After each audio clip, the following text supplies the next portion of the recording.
So pagkanda ka ay, sigun kang kapitan, pag-okay sa kapitan, pagkain ng kapitan, palitan na ibang unit. Pag okay sa kapitan, release na kita ka para maayos rin. Please have the captain's check and approve. If they do not want the unit, change. Okay, so mura ata yung proseso sa kanya. Okay?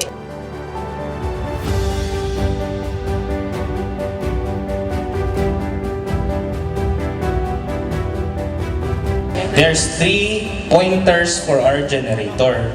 Number 1 parameter, ang generator naton is 13 kVA, meaning hindi siya unlimited. May limit ang load sang generator ta. 10,000 watts can power 2 standard house, 2 kabalay nga standard. So kaya natin mag-power up ng isang sound system pag may event tayo sa barangay.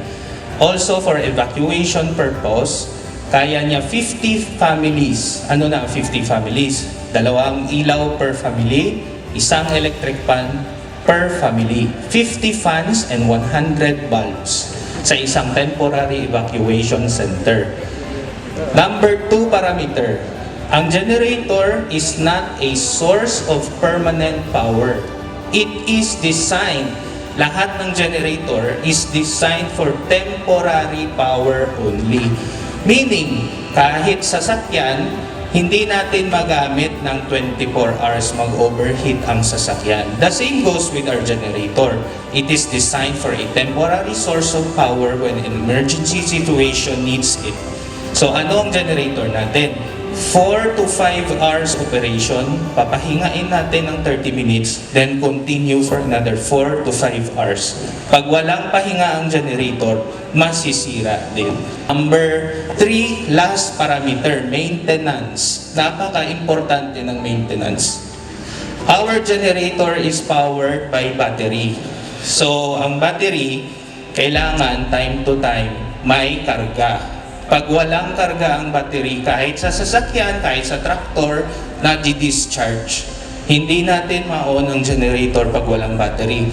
So time to time, kahit hindi natin siya ginagamit, we have to power up the generator para yung battery natin magkaroon ng karga.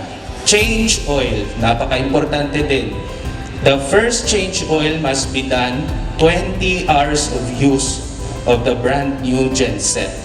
After change oil, 100 hours, kailangan change oil ulit tayo. 100 hours, kailangan change oil na naman tayo.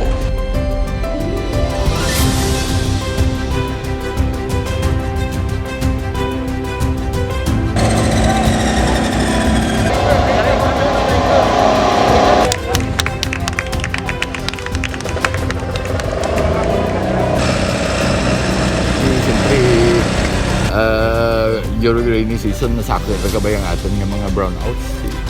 Bawal rin dyan nga mabulig ka nga atin nga provincial government sa barangays to generate power. Sabi ko na plus mo brownout, pwede man na magamit. Na kung ganda sa sityo naman tos may kustan rati to antiko pa lamboto. Na kan naman na propose naman nga batangan pa antiko. Kaya laban-laban lang tukuro na rin para sa Chukostan.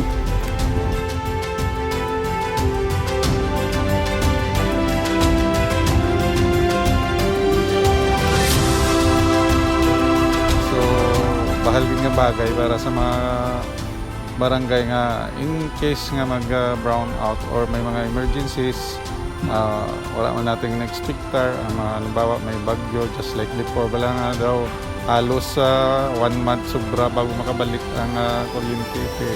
May magamit din ang mga barangay. Thank you very much sa provincial government, no, sa pagtao kang mga genset sa tanan nga kabarangayan sa Antique. No. It's a big help para ka naman gid. So Merry Christmas and advance Happy New Year sa tanan-tanan.